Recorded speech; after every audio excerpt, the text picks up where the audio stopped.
और ऐसे जो बेटों की शादियों में 54 लाख के मैरिज हाल कर रहे हैं ना, वो 54 लाख उठा के स्कूल बनाने के लिए दे दो।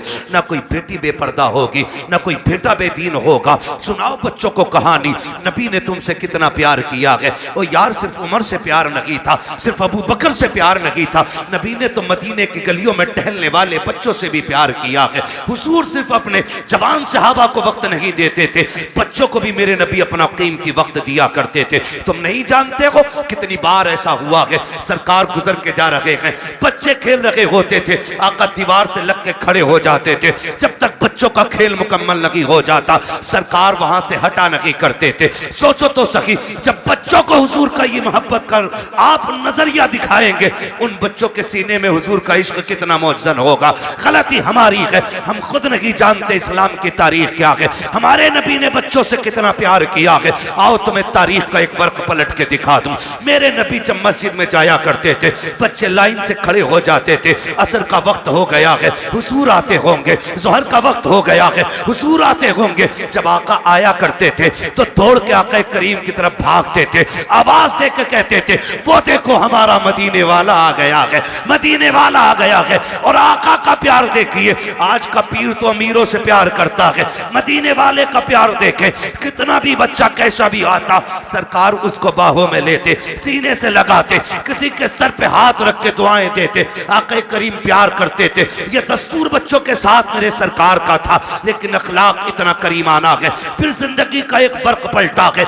आप और आगे बढ़ के देखिए, उन्हीं बच्चों के दरमियान एक दिन अपना बच्चा नहीं बल्कि दुश्मन का बच्चा आके खड़ा हो जाता है। जब गैर का बच्चा आके खड़ा हुआ, बच्चे बच्चे होते हैं, खेलता हुआ आ गया, उसने देखा कि बच्चे खड़े हैं, उनके साथ खेल में लग गया। थोड़ी देर खेलता रहा, बच्चे मुसलमान जो थे वो जानते थे हुजूर आने वाले हैं। बच्चों को पता चला आका आ रहे हैं, दौड़ लगा दी।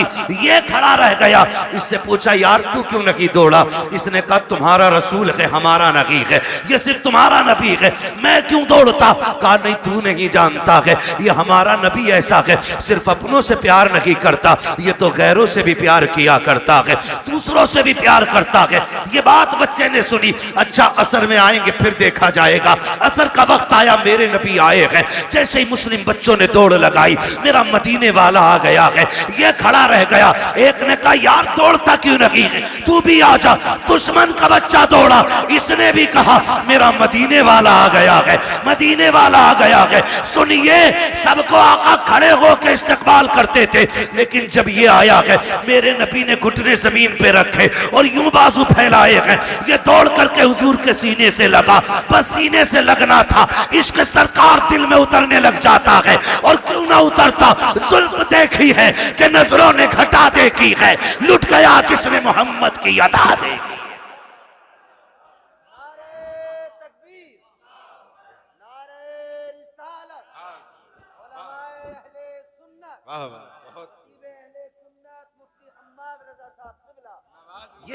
ये बातें बताओ ना बच्चों को, बहुत खूब। हमारे नबी कितना प्यार करते थे। सुने फिर जब इश्क हुआ, फिर मुअर्रिखीन ने लिखा, ये सहाबा के बच्चों से पहले आ जाता था।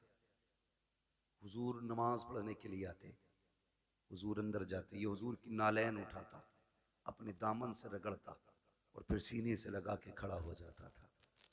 बच्चा है, सीने से लगा के खड़ा हो जाता है, सीने से लगा के खड़ा हो जाता ना, सीने से लगा के रखता। हुजूर आते पेश कर देता, सरकार पहनते, दुआएं देते चले जाते। ये दस्तूर इसका रहा। सुने बहुत गौर से, यही दस्तूर इसका रहा। सर्दियां गुजर गई, गर्मी आ गई, तो मदीने शरीफ की गर्मी बड़ी सख्त होती। गर्मी, अरब की गर्मी बड़ी मशहूर है। तो सहाबा के बच्चे दोपहर में नहीं आते थे, लेकिन इसको इश्क इतना हो गया था कि ये दोपहर में भी घर से निकल आता था। एक दिन अकेला आ गया, कोई नहीं आया। सरकार ने देखा अकेले आए हो, कहा जी। कहा बाकी बच्चे, का सरकार गर्मी ज्यादा है, उन्होंने कहा शाम को आएंगे। हुजूर ने फरमाया तुम भी शाम को आ जाते। इस बच्चे ने कहा मैं रुक कैसे पाता, जब तक देखता नहीं हूं मुझे करार नहीं आता है। सुभान अल्लाह। रुक जाते, या रसूलुल्लाह अगर मौत आ जाती तो तेरे दीदार से महरूम रह जाता। जिंदगी का क्या भरोसा। ये एक है कि ना, बस हुजूर ने बड़ी दुआएं दी थी। कुछ दिन गुजरे, अचानक हुजूर फिर आए, बच्चे मिलते रहे, ये नहीं मिलता था। सुनाए बच्चों को अपने। हुजूर ने ना पूछा क्या हुआ, आज 3 दिन हो गए हमारा यार नजर नहीं आ रहा है। सुने खुदा की कसम, हुजूर ने फरमाया हमारा यार नहीं नजर आ रहा है। बच्चे कहने लगे या रसूलल्लाह 3 दिन हो गए तबीयत खराब है। एक ने कहा अभी घर से आ रहा हूं, मैंने उसकी माँ को दीवार से लग के रोते देखा है। एक ने कहा हुजूर मैं भी आ रहा हूँ, बाप की गोद में सर रखा था, वो बड़ी दर्द के साथ रो रहा था, मेरे महबूब की आंख में आंसू आ गए। इधर ये 3 दिन से घर में बेहोश है। इकलौता बेटा था और उसका बेटा था जिसके घर में हुजूर को मारने की प्लानिंग होती थी। सबसे बड़े दुश्मन का बेटा था हुजूर के, मदीने के सबसे बड़े दुश्मन, यहूदी का बेटा। बाप ने कहा बेटे आंखें खोल एक बार, बता तुझे क्या चाहिए। मगर बेहोश था। 3 दिन बाद बच्चे ने अचानक आंख खोली और मां का चेहरा देख के उसने कहा मां तो मां होती है यार जी। जैसी लफ्ज़े मां कहा ना, बस मां की चीख निकल गई, सीने से लगाया, कहा 3 दिन हो गए तेरे मुंह से मां नहीं सुना, एक बार और मां कह के आवाज दे दे। उसने फिर मां कहा, फिर एक बार कहा। इतने में बाप आ गया, होश आया मेरे बेटे को? कहा हाँ। बाप कहता बेटे बता तुझे क्या चाहिए, तेरी आखिरी ख्वाहिश हो तो बता। उसने कहा अब्बा मेरी आखिरी ख्वाहिश ये है मुझे मेरे यार का चेहरा दिखा दिया जाए। वाह वाह क्या बात, सुभान अल्लाह, मुझे मेरे यार का चेहरा दिखा दिया जाए। बाप ने कहा कौन है तेरा यार? कहा अब्बा नाराज ना होना, नाम बता देता हूँ, उसे मोहम्मद रसूलुल्लाह कहा जाता है। इतना सुना बाप के चेहरे पे सुर्खी आ गई, किसका नाम ले रहा है? तुझे पता है हमारा दुश्मन है वो, तू जानता है हमारी उससे नहीं बनती है। उसने कहा दुश्मन होंगे आप, मेरे तो यार लगा करते हैं, मेरे तो महबूब हैं वो। मैं जा रहा हूँ अब्बा, दुनिया से जाते जाते एक बार उनका चेहरा देखना चाहता हूँ। बाप ने कहा किसी कीमत पे नहीं बुलाया जाएगा। अल्लाह अकबर, इतना सुनना था। बेटे ने रोते रोते चेहरा फेर लिया। माँ ने कहा सुनो जी बेटा जाने वाला है, आखिरी बात तो इसकी मान ली जाए। उसने कहा अच्छा बेटे तू मेरा इकलौता बेटा है, चल जा रहा हूँ। बस ये कह के जैसी बाप चला ना, उसके कदम रुक गए। बेटे ने फिर कहा अब्बा रुक क्यों गए? का डर लग रहा है, दुश्मनी है, कहीं धक्का तो नहीं दे देंगे, भगा तो नहीं देंगे। बच्चे ने कहा नहीं बाप, जितना मैं जानता हूं उतना तुम नहीं जानते हो, जाना तुम्हारा काम है, आना उसका काम है। ये कह के बाप को रुखसत किया। बाप इधर दरवाजे से निकला, उधर मदीने वाले कहते हैं चलो यार की खैरियत लेने चलते हैं। इधर हुजूर सहाबा के साथ चले, इधर बाप चला गया। अचानक इस बच्चे के जिस्म से रूह निकलना शुरू हो जाती है, आधे जिस्म से रूह निकल जाती है। माँ से कहता है माँ देख वो मेरा महबूब आ गया है, वो मेरा मदीने वाला आ गया है। माँ की चीख निकल जाती है, शहजादे ये क्या बात कह रहे हो? वो देखो दरवाजा खाली है, कोई नहीं आया है, चौखट पे कोई आहट भी नहीं है। कहा नहीं माँ मेरा महबूब आ रहा है। माँ ने कहा बेटे लगता है ये सकरात का आलम है, मौत का आलम है, चाकनी का वक्त है, इसलिए परेशानी में तुम ये कह रहे हो। कहा नहीं माँ मेरा महबूब आने वाला है। कहा बेटे अभी तेरे बाप गए हैं, वो इतनी जल्दी कैसे आ सकते हैं? कहा नहीं मेरा महबूब आ रहा है। कहा बेटे तू कैसे कह रहा है?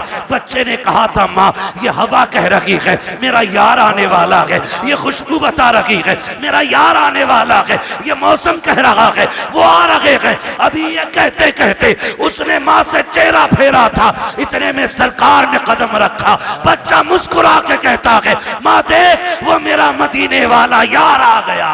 क्या बात है, सुभान अल्लाह, बहुत खूब, अल्लाह अकबर, या रसूल अल्लाह, जिंदाबाद जिंदाबाद। हुजूर ने बच्चों से भी प्यार किया, हुजूर ने बच्चों से भी प्यार किया जी। हुजूर आ गए दौड़े। मोहम्मद अली भाई ने मदीना शरीफ देखा है, कई भाइयों ने मदीना शरीफ देखा हो, अल्लाह हमें भी मदीने की हाजिरी नसीब फरमाए। दुआएं मांगा करो यार, 4 लाख लगा के गोवा लंदन फ्रांस घूमने न जाया करो, अल्लाह तौफीक दे तो एक चक्कर हुजूर के मदीने का लगा के आओ।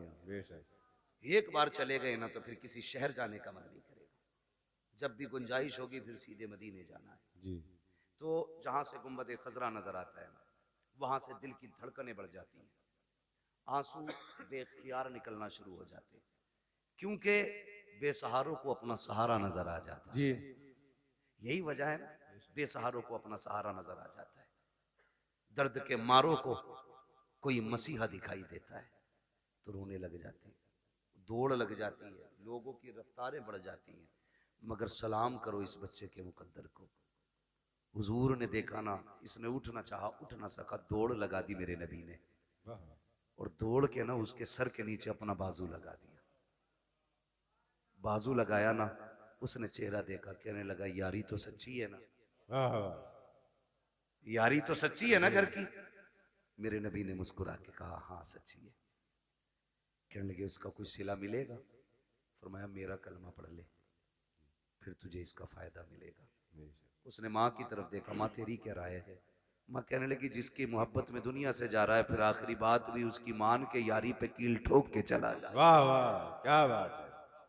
आखिरी कील भी ठोक दे। बेटे ने पढ़ा ला इलाहा इल्लल्लाह, इतना कलमा शरीफ मुकम्मल हुआ, उधर रूह निकल जाती है। हुजूर छोड़ के चले, बाप बड़ा जालिम था जी।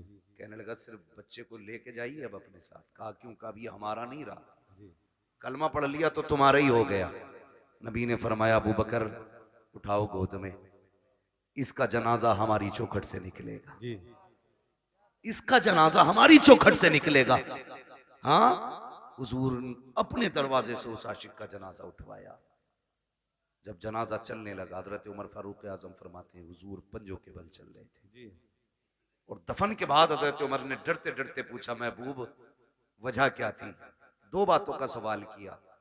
क्या वजह थी? कहा क्यों? कहा मौसम सर्दी का था, आपके माथे से पसीना टपक रहा था और पंजों के बल चल रहे थे। मेरे महबूब ने बड़ी प्यारी बात कही, कहा मेरे यार के जनाजे में इतने फरिश्ते आए थे कि पैर रखने की जगह नहीं। वाह वाह, क्या बात है। जान दे दो वादे दीदार पर, नकद अपना दाम हो ही जाएगा। बेनिशानों के निशान मिटते नहीं, मिटते मिटते नाम हो ही जाएगा। ऐ रजा हर काम का एक वक्त है, दिल को भी आराम हो ही जाएगा। वाह वाह, बहुत बहुत इतने फरिश्ते आए थे। कहा हुजूर ये सर्दी में पसीना? कहने लगे जब उसको कब्र में लिटाया ना, उसने जमानत मांगी थी, मेरे पसीने के कतरे उसकी बख्शिश की जमानत बन रहे थे, बख्शिश की जमानत बन रहे थे। अल्लाह अकबर। हुजूर ने बच्चों से इतना प्यार किया। अब बच्चों को ये कहानी बताओ ना, मेरे नबी ने तुमसे बड़ा प्यार किया। खुदा की कसम फिर इन्हें 18 साल का होने की जरूरत नहीं है, ये 9 साल में ही मोहम्मद बिन कासिम बनते नजर आए। बेशक बेशक। गलती हमने की है ना, गलती हमने की, अपने बच्चे गैरों को सौंप दिए और घर में बैठे हमारा बच्चा सेफ है। हाँ? इंग्लिश मीडियम में देने के बाद बगल में हाथ देके बच्चा सेफ है। कहा क्यों? का ऑटो से जाता, ऑटो से आता। यार चलिए ऑटो तेरे बच्चे को लेके लाके तो चला जाता, अंदर जो चोर जा रहा है उसका कोई इलाज है? बोलो। यही वजह है बड़े डॉक्टर, बड़े मास्टर, बड़े अधिकारी ये कहते हैं जी हम मसलक वसलक के झगड़े में नहीं पड़ते, हम तो बस अल्लाह रसूल को मानते, अल्लाह को मानते हम तो। ये कह के ईमान का जनाजा निकाल देते, दीनदारी खत्म हो जाती है। खुदारा अपने बच्चों को दीन सिखाइए, शरीयत सिखाइए, अपने बच्चों के लिए अपने स्कूल बनाइए। बनाएंगे इंशाल्लाह। ये काम करें। मैं चेयरमैन साहब से आपकी तरफ से ये गुजारिश करूंगा कि आप लोग आगे बढ़ के इस काम को आगे बढ़ाएं, ताकि हमारे बच्चों का फ्यूचर भी महफूज हो सके और उनकी आखिरत भी महफूज हो सके। बिल्कुल, ये सबसे ज्यादा जरूरी बात है जो हमें अपने बच्चों के लिए करनी है। तो करना क्या है? अपने बच्चों को हुजूर के सहाबा की बातें बतानी है। कोई बड़ा काम नहीं है, रोज किसी एक सहाबी की बात बतानी है। कोई किताब ना हो, सीरतुल मुस्तफा ले आओ। ये किताबों का एक एक फर्क पढ़ के बच्चों को सुनाइए, हमारे बच्चे मुसलमान बनेंगे, मुसलमान बनेंगे। वरना लोग कहते थे अरे छोड़ो यार मौलवियों की 1400 साल पुरानी बातें, इन बातों में ना पड़िए। मौलवी की बातें 1400 साल पुरानी जरूर है, लेकिन हमारे बुजुर्गों ने फरमाया घर नया बना लेना, कपड़े नए बना लेना, लेकिन दीन 1400 साल पुराना ही रखना है। बेशक दीन 1400 साल पुराना ही होना चाहिए। इसलिए बेटा पैदा हो तो क्या करना है? अल्लाह और उसके रसूल को राजी करने वाले काम करना जी। ठीक है? अल्लाह और उसके रसूल को राजी करने वाले काम। बेटा पैदा हुआ है, तेरे पास आतिशबाजी का पैसा ना लगा यार, उसमें उस पैसे से किसी गरीब के बच्चों को कपड़े पहना दे, किसी बेवा के घर का खर्चा चला दे, किसी के घर खाने पीने का इंतजाम कर दे, खुदा की कसम अगर उम्र कम होगी अल्लाह बढ़ा देगा किसी की दुआ के सदके में। और जो चीजें दवाओं से नहीं बदला करती वो दुआओं से बदल जाया करती है। इसलिए कोशिश यही करें कि अल्लाह और उसके रसूल को राजी रखना है, अपने बच्चों की लंबी जिंदगी की दुआएं करनी है। एक आखिरी बात और कह जाऊं मैं, आखिरी बात मुफ्ती साहब ये है कि आप जो है ना किसी बाबा के पीर के तावीज के चक्कर में ना रहना जी। ये आखिरी बात मेरी है। जब 17 साल का बेटा कह रहा तेरी नहीं माननी अपनी मर्जी से ब्याह करूंगा, तो कह रहा मेरे घर फला हजूर आजा मैं मेरे बेटे की तकदीर बदल दे। जी मेरी बात कान खोल के सुन लें आप बहुत गौर से। ये जो मामलात बिगड़ रहे हैं ना, ये किसी बाबे की तावीज से संवरने वाले नहीं है। मैं तावीज का मुनकिर नहीं हूं, लेकिन इब्तदाई गलती हमने की है। दो पानी बड़े कीमती हैं, एक वो जिससे फसल अच्छी होती है, एक वो जिससे नस्ल अच्छी होती है। जिससे फसल अच्छी होती है उसे समर का पानी कहते हैं, ट्यूबवेल का पानी कहते हैं, बोरिंग का पानी कहते हैं। और जिससे नस्ल संवरती है उसे आंखों का पानी कहते हैं। जी उसे आंखों का पानी कहते हैं जिससे नस्ल संवरती है। आप कहेंगे कैसे? गलती हमसे कहां हुई है? सुने, हम तो रात को 12 बजे तक मोबाइल चला के देख के सो गए, 8 बजे सुबह को सो के उठे। बच्चों पे क्या गुजरी है, क्या जिंदगी है, कोई मतलब नहीं है।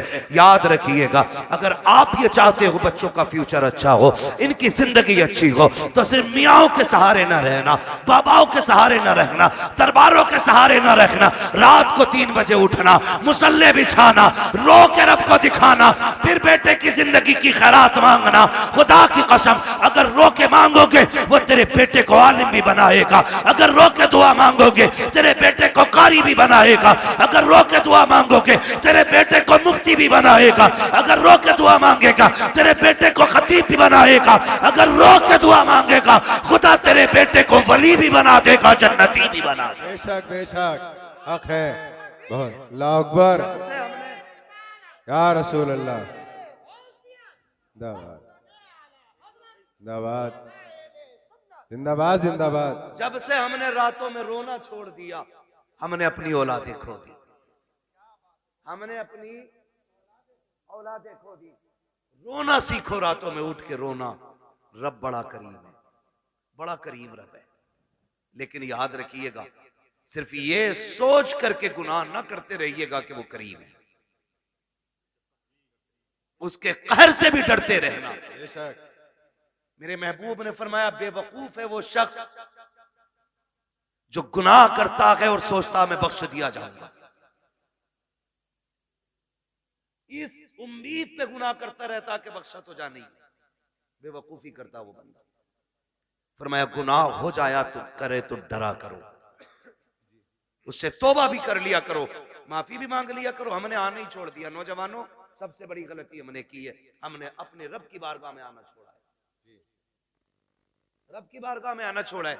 ये सबसे बड़ी गलती की आदत बनाओ, गारंटी है मेरी। पीर साहब आ जाए तो इतने वो से पहन ला रहा कि फूंक दियो। क्यों? आईएएस का एग्जाम है, अगर फूंक में इतना ही दम होता इसकी तो इसके सारे बेटे आईएएस होते। हक बात। अगर लगे किसी की बुरी लगने तो भाई, मेहनत भी कोई चीज होती है। जी बिल्कुल। रात भर गेम खेल पबजी, हजूर ने कलम फूंक ही दिया है। अब्बा भी कुछ नहीं कह रहा कि पीर साहब पेन पे दम कर गए, खेल बेटे पबजी, पीर साहब तो पास कराएंगे। पीर साहब से खुद नाम लिखना नहीं आता है जी। हाँ? मुफ्ती साहब कह रहे हैं 2 अक्टूबर को 2 कबूतर लिखे बैठा है। हालात ऐसे ही हैं। तो पीर साहब से खुद नहीं आता लिखना, उसने कलम फूंक दिए। अब जो रिजल्ट आया ये फेल से भी बदतर फेल हुआ जी। एक बात याद रखिए, नेचर भी कोई शय है कि नहीं जी, फितरत भी कोई चीज है कि नहीं। मैं कहूं ऊपर से सर के बल गिर जाओ कुछ नहीं होगा, बिस्मिल्लाह पढ़ के गिरो, तो कोई कहेगा पागल है क्या, नीचे पत्थर है बिस्मिल्लाह पढ़ के कुदारा फूटना तो है ही है।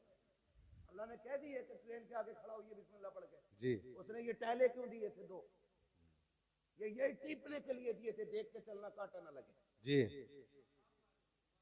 ये टीपने के लिए दिए थे और तुमने क्या किया? ये बंद करके कह रहा पास हो जाएगा। पीर साहब फूंक गया। पीर साहब खुद अंगूठा लगा के काम चला रहे आज तक। मुट्ठी भर के पैन दम कर दो यार, गलती की है तूने। दम करम कराने के लिए गया था, क्या कि अच्छा होता 5 वक्त की नमाज पाबंदी से पढ़ता, कामयाबी की दुआ सजदे में सर रख के मांगता। वो तो ये कहता है नादान तुझे क्या पता है तेरे रब की रहमतें तुझसे कितनी करीब है। जब दुनिया सो गई थी उठ जाता, मुसल्ला बिछा देता, तो सजदे कर देता अपने रब को, तो आंसू निकाल लेता, रो के दिखा देता मैं तेरे 40 साल के गुनाह माफ करके तुझे तो आंसुओं के बदले में जन्नती बना दे। बेशक बेशक, बहुत खूब, वाह वाह। तुझे मनाने ही नहीं आया जी, पीर साहब बख्शवाएंगे। पता चला पीर साहब के अंदर खुद लठियां चल रही है।